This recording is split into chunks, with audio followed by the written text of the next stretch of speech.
Lorraine Weyman, welcome to the panel show. Hi, Satnam. Thank you. Here we are in beautiful Tenterden in Western Australia, which is about 3.5 hours south of Perth and about an hour north of Albany. Lovely place. So Lorraine, what do you do here in Tenterden? So I'm the owner of Divine Bliss Yoga, and I teach Kundalini Yoga all around the Great Southern. So I teach in Cranbrook, Mount Barker, Albany and Denmark. So I teach Kundalini Yoga classes and also workshops and retreats around the area. And how long have you been doing that for? I just started that in February this year, so February 2019. But how long have you been teaching yoga classes? I did my training in India about 5 years ago, yeah. And what made you get into yoga? I've done many different types of yoga over the years and enjoyed all of them, but didn't kind of, gravitate to one in particular. I wouldn't say I was particularly a yogi, but then I was traveling in India with a friend of mine, and she said her friend was teaching a Kundalini Yoga class, so I went along with her. And from that very first class, I had an amazing experience. It's hard to describe, but the feeling I had, now I know what it is, but at the time I didn't know. But that feeling was so incredible for me that I just wanted more of it. So I kept going to this class every single day in India. And then I became friends with the teacher, traveled with her for a year in India, and eventually did my training up in the Himalayas in the same year, so I never went home. Wow, up in the Himalayas, I would imagine that's the best place in the world to do training. I would say so, Yeah. yeah. But yeah, it's beautiful amongst the majestic mountains, and it's just amazing. Yeah, it was beautiful. And in layman's terms, what's the difference in the different types of yoga? Is it a subtle difference? Is it a big difference? I think nowadays there are so many types of yoga. I mean, I've even heard of beer yoga and wine yoga. So, there are so many. That's like my type of yoga. Yeah, where you're balancing the wine on your head and stuff. So, yeah. Oh, you're not drinking it then? I think at the end maybe you can drink. I don't know. But yeah, there are so many different types of yoga, and they all focus on, not all different, but Kundalini is different in the fact that it's, I would say it's a whole package. Some yogas focus on the asanas, the postures, whereas Kundalini you do a pranayama, which is a breathing technique, and then some postures, which we call a kriya, and a lot of chanting and meditation. So they call it the yoga of awareness. So it's a lot of breathing techniques and a lot of going inside the body. The pure purpose of Kundalini Yoga, I would say, is to experience your perfect self. So your divine light, your inner soul, if you like, is to experience that, which kind of sounds odd maybe to some people, but if you have the experience, then you'd know what I meant. And once you have that experience, everything changes. And I guess it's hard for you to define what that experience is, to explain what that experience is. You have to experience it yourself. Yeah, because when I first had that experience, I didn't know what it was. It just felt amazing, and I just wanted it. Often, wanted more of that. And often people that come to my class for the first time, I can see they've had that kind of experience by the bliss look on their face, and they're kind of, what happened there? What was that? And they can't name it and can't explain it, but they want to come back for more. So yeah. So that's really my motivation, to teach as many people as possible so that as many people can have that experience. So you use the term bliss, that they get bliss on their face. Is that how you come up with the idea of the name of your business? Yeah, because I think that was the best way to describe the feeling I had in that very first class, and the feeling that I want other people to experience from their class is divine bliss. It's about the only way I could describe it. No, it's a great name, and it does seem to explain what those people are feeling, that bliss and I guess divine. Yeah. You also said you do lots of chanting and things like that. Yeah. Is it chanting of the same thing each time, or is it different chants you do? In every class we use one chant at the beginning, Om Namo Gurudev Namo, which means I bow to the wisdom within me. So we start with the class with that, but generally no, we'll use different chants and different meditations depending on how I've set up the class. But in every class we do what they call a kriya. So a kriya is just like a predetermined set of exercises to achieve a particular outcome. So there are thousands of these kriyas and they're all for a specific thing. So for example, if you wanted to cure headaches, if you had depression, if you had a liver problem or lungs, or if you just weren't coping well with life, if you had heartbreak, people always laugh because whatever they tell me, I always say there's a kriya for that because there are thousands of them and there's something for everything you might have wrong in your life. So it's amazing to be able to share those tools with people. So not only can they obviously experience the class when they go home, or when they're having a bad day or some sort of illness or something happens in their life, they can use these tools, the meditation tools and the chanting that I've given them to do at home. And Lorraine, what is it you have behind you here and sitting down next to you? What are those? So this is a Tibetan singing bowl. A singing bowl, did you say? Singing bowl, yeah. Okay. So I play it like this. I don't know if you can hear it with the music. And it's a very high-pitched noise. Can you hear that? Yeah, I can hear it a little bit, yep. Yeah. So if I play that over in your relaxation, if I play that over your head, you get the sound vibrating around you. And then also in the relaxation, so the relaxation in yoga is very important because it gives the body time to heal and to make the changes that, because you've done some not necessarily difficult postures, but you might have released different fluids in the body and you want the body to really relax so it can make those changes.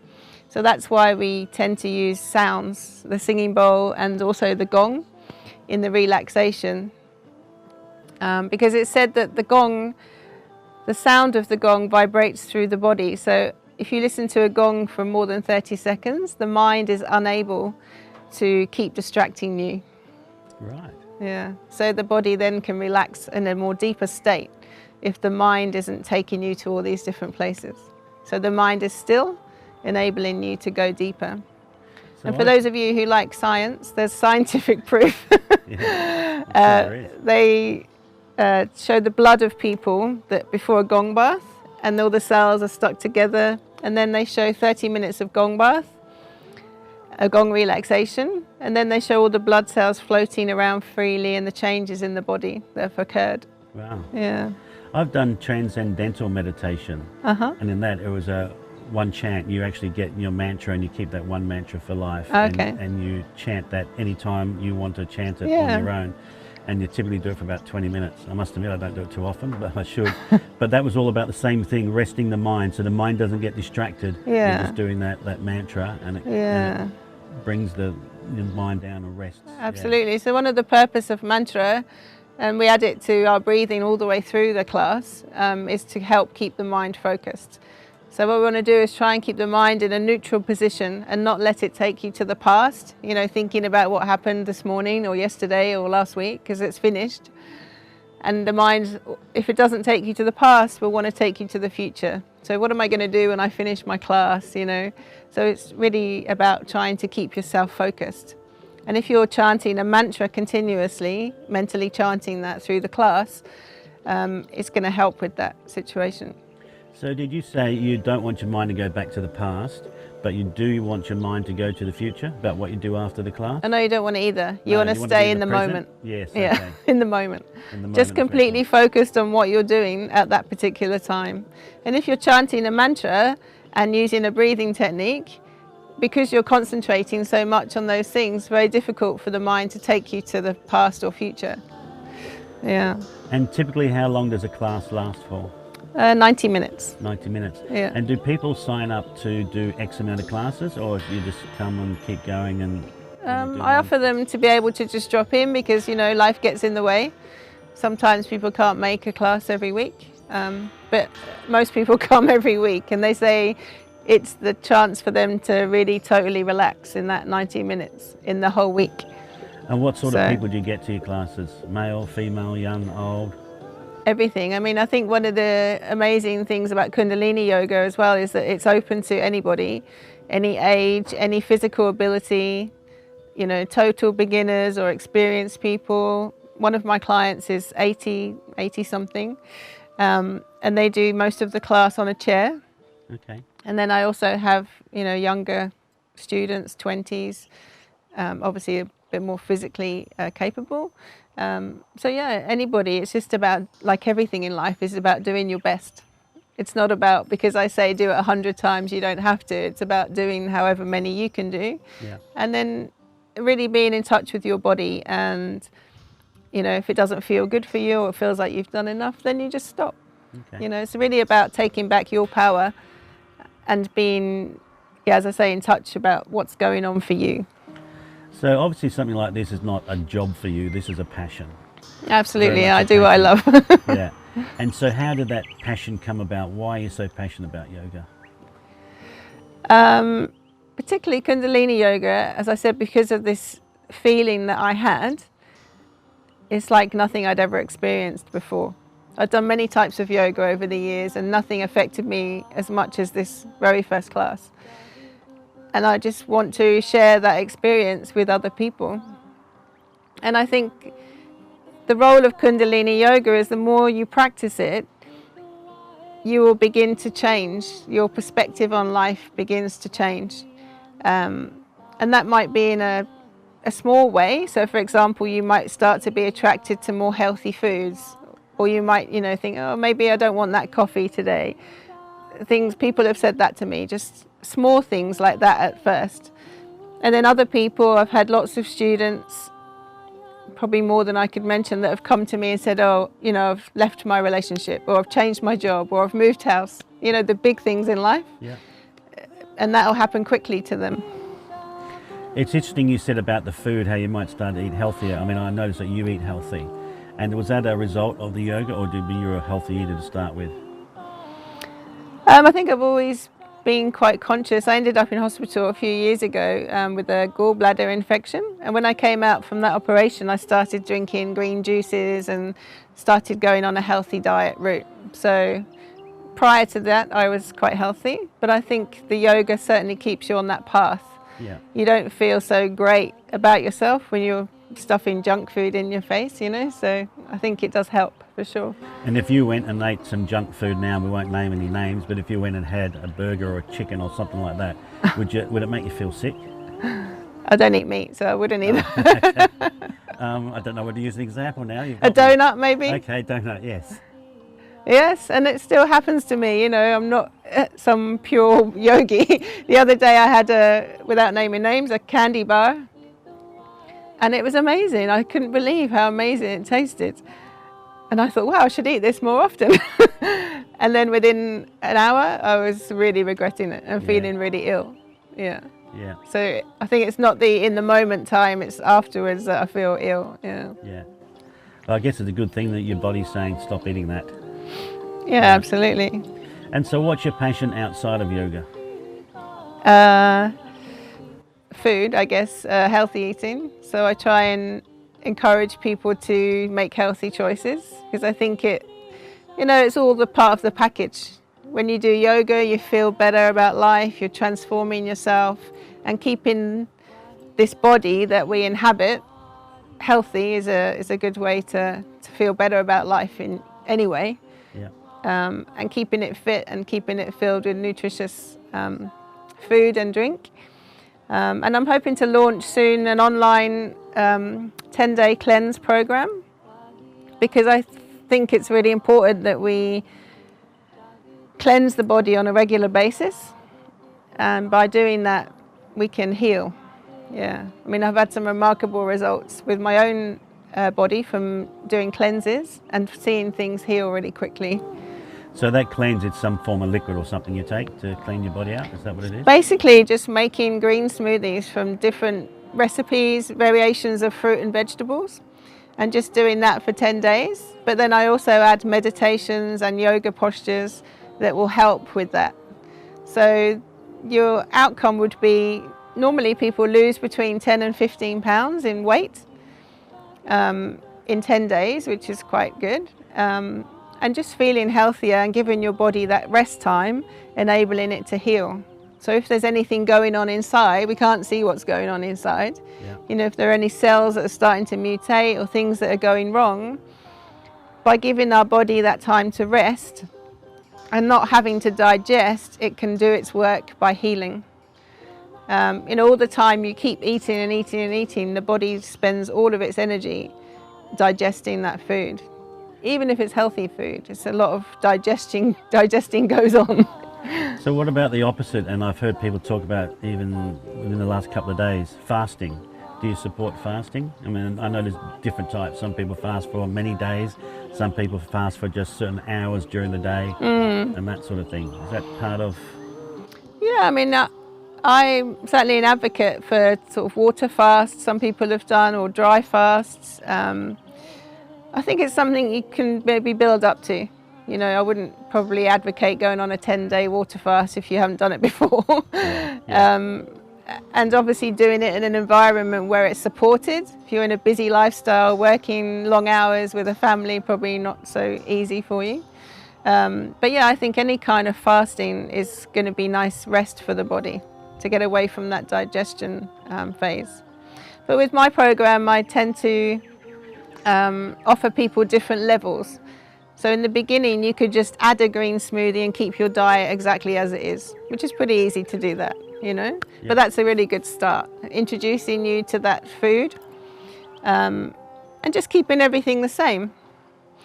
And then even that in itself, will, I think, encourage you. Then you start wanting healthy foods. Even if you just start there, automatically it will shut down your desire for sugars and for bad stuff. Sure. Yeah. And then the next level, you would cut out maybe a breakfast or a lunch and add a smoothie. And then the final cleanse would be a full 10-day just green smoothies with some healthy snacks, maybe some nuts and an apple or things like that in between. And this is something you've developed yourself? Yeah, it's a variation of cleanses and recipes that I've used and done over the years. Yeah. You mentioned that you got your yoga classes around here. We're in Tenterden, Western Australia. So whereabouts do you do your classes around here? I mean, do you do them here on this property, that lovely property, or other places? No, but I'd like to. Now the winter is coming to an end, I'd like to do more outdoor classes for sure. It's beautiful to do yoga outside. And we're lucky to have such beautiful locations around here. So yeah, I'll definitely look at doing that in the future. But at the moment I use the local community centre called The Hub and a yoga centre in Denmark. And then I rent the space from the Country Women's Association in Albany. Okay. Yeah, so a variety of locations. And do you get up and do any classes closer to the city or in the city of Perth? Not on a regular basis, but in a few weeks I'm doing the Mandurah Yoga Festival, so that's obviously closer towards the city. Okay. And that's a big yearly festival? Yeah. Yeah. So they do Mandurah and some other places around WA. So yeah, I'm teaching there. It's a two-day event. And I'm hoping to teach at the Southwest Yoga Festival, which is down in Yallinup, Okay. which will be in a couple of months' time. But yeah, not in the city. It's a 3.5-hour drive. Yeah, I can imagine. And why would you want to go do it in the city when you can do it in a lovely environment like this? Yeah. Yeah. So I'm hoping to do it the other way around. So bring people down from Perth in the future to do retreats. So to do weekend retreats or maybe 5 or 7 days. So I've heard you've got a building on this property over in the distance which you're doing up and turning that into a retreat. I hope so, yeah. Yeah. So we're currently renovating a property on this land. So maybe turning that into a retreat in the future. That'd be fantastic. I would imagine that would be a popular thing, people getting away to do a yoga retreat. I think it's nice to come and relax for a few days and just get away from the city. Yeah. And obviously I can incorporate, whilst they're there, teaching people how to make green smoothies and the things that they're eating and why we're eating that, providing the food for them and showing them how to make that alongside the yoga and the meditation. And of course, being in a beautiful, peaceful location like this is going to help with that whole relaxation. Because stress, you know, is the biggest killer and is related, I believe, to most diseases caused by stress. So it's really important that we take time to relax and meditate and be quiet, you know. You'll have heard disease referred to as dis-ease. Yeah, that's what exactly what is. it is. Yeah. Yeah. Okay, Lorraine, it's been great to talk to you, but Yeah, before you we too. go, I want you to play the gong. It's called the gong, is it? It's a gong, yeah. It's This is gong. a symphonic gong. So this has lots of notes within it. So you'll hear lots of different sounds. And where does that come from? Where did you buy that gong or obtain that gong? They're all handmade in Germany. So each gong is totally individual. Yeah, and this one is a symphonic, so it's not tuned to any particular note. Right, look forward to hearing it. So at the end of my class, you'll go into a relaxation, and I'll play the gong for probably around 15, 20 minutes.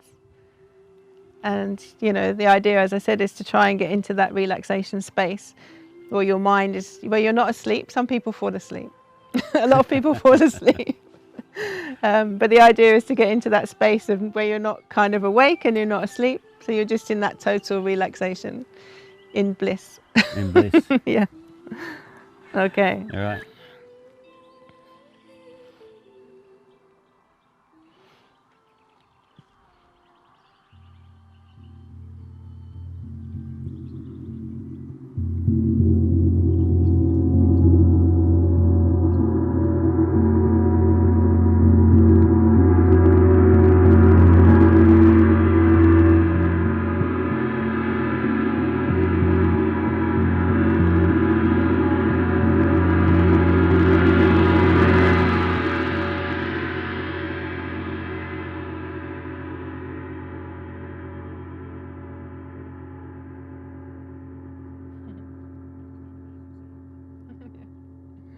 Yeah, very amazing sound. Lorraine, thank you again. Thank you. Just before we go, how can people get in touch with you if they want to come to one of your classes? You can connect with me on www.facebook.com/Great Southern Kundalini. And for the people like me, how do you spell Kundalini? Kundalini. So Great Southern Kundalini. Because I'm trying to teach as many classes as I can in this great southern area, this beautiful area, as I said, to touch as many people's lives as possible with this Kundalini passion that I have. Brilliant. I'm sure it's going to be very successful. Thank you. Thanks, Lorraine. Thanks for being on the panel show. Thank you, Satnam.